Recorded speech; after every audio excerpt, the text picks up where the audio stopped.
Susubukan natin dumaan dito sa bagong bypass, Villar City. Pero manggagaling tayo ng Dasma. So ito na yung pinakauwi na mas mabilis papuntang MCX kasi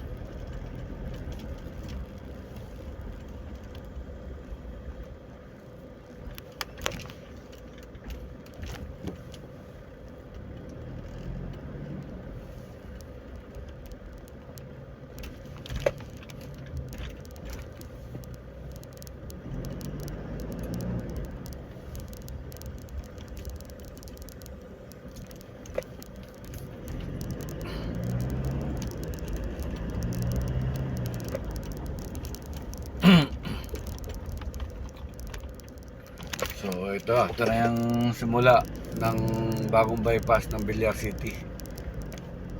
So dumaan muna tayo ng subdivision dahil nagbigay ng way ang subdivision papunta rito sa bagong bypass. Subukan natin kung gaano kabilis ang biyahe rito, kaya ilan minutes bago mag MCX.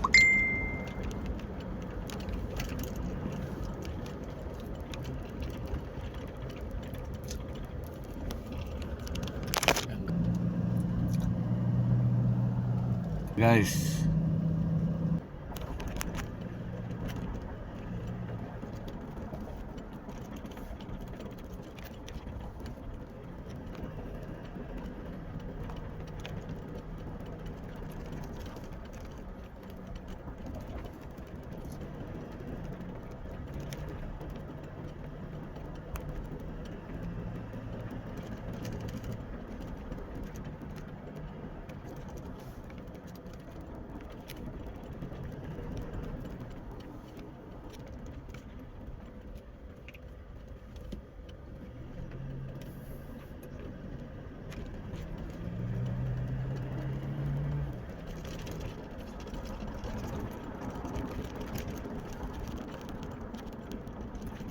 ito may maximum na takbo rito. So 60 lang talaga, hindi ka na pwedeng mas mabilis pa dun dahil sisitay ka ng gwardiya. May mga guardos dito na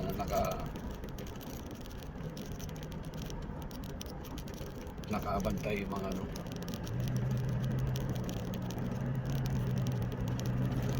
develop lang din ito yung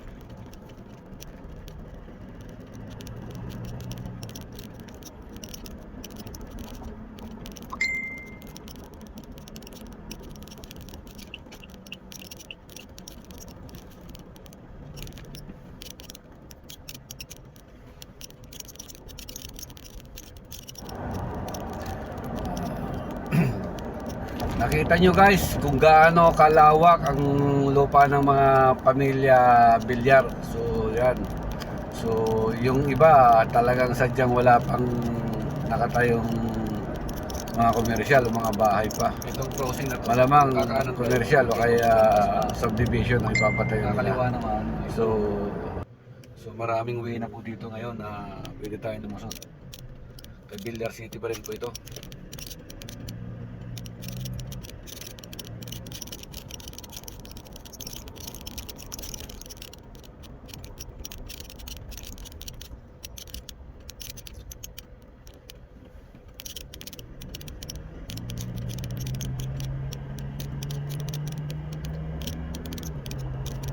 Yan, ang lawak pa rin ng mga lupain, oh.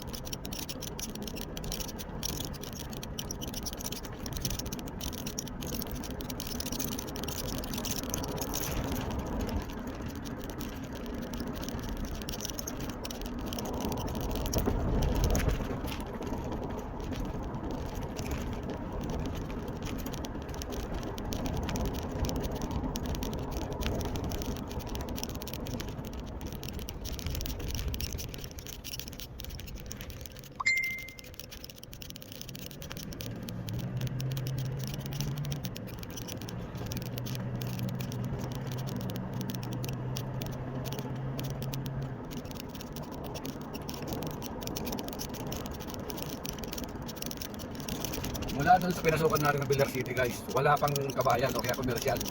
So siguro ito yung dinidevelop pa lang.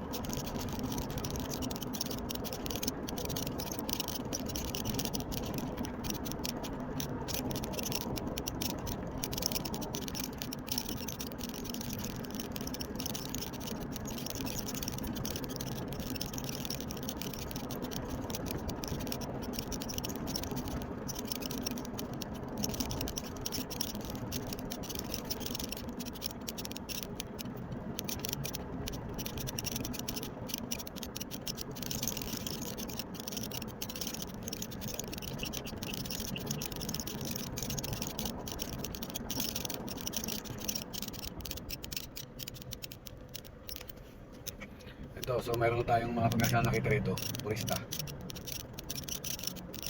Purista.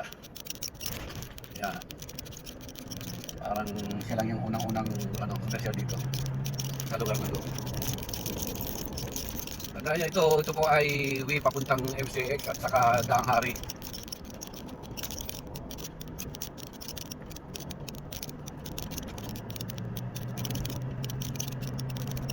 Saka puro private lang ang pinadadaan nila dito.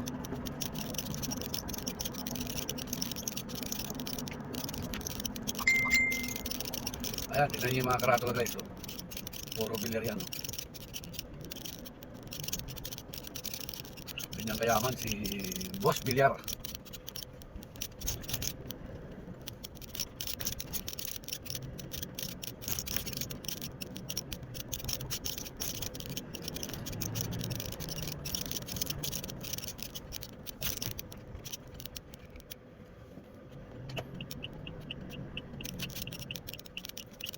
Villar City, kahit saan ka tumingin, may Villar City.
Palacio, Brittany, Palacio, Brittany.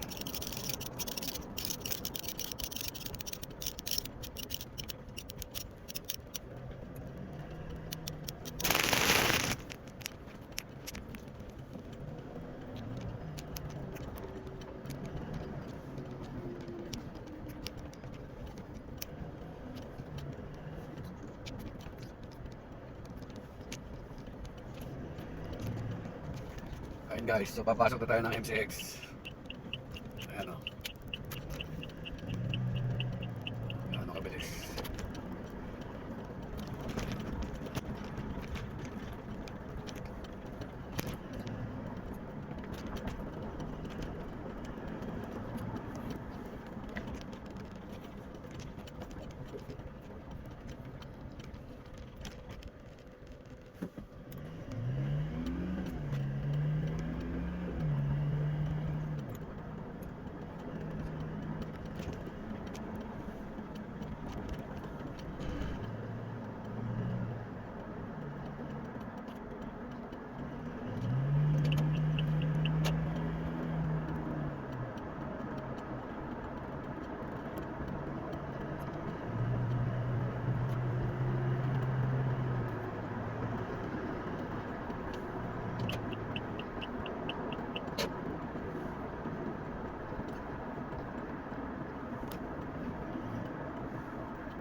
ito na yung pinakadulo ng MCX.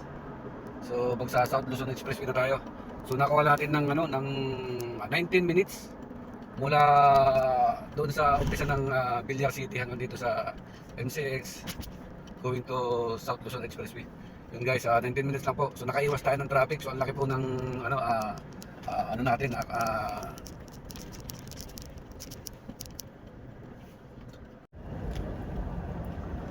yan guys, so nakuha natin ng 19 minutes mula doon sa start ng ng Villar City from Dasma going to MCX Southwood South Luzon Expressway.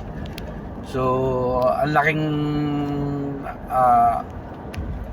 malaki yung na nating oras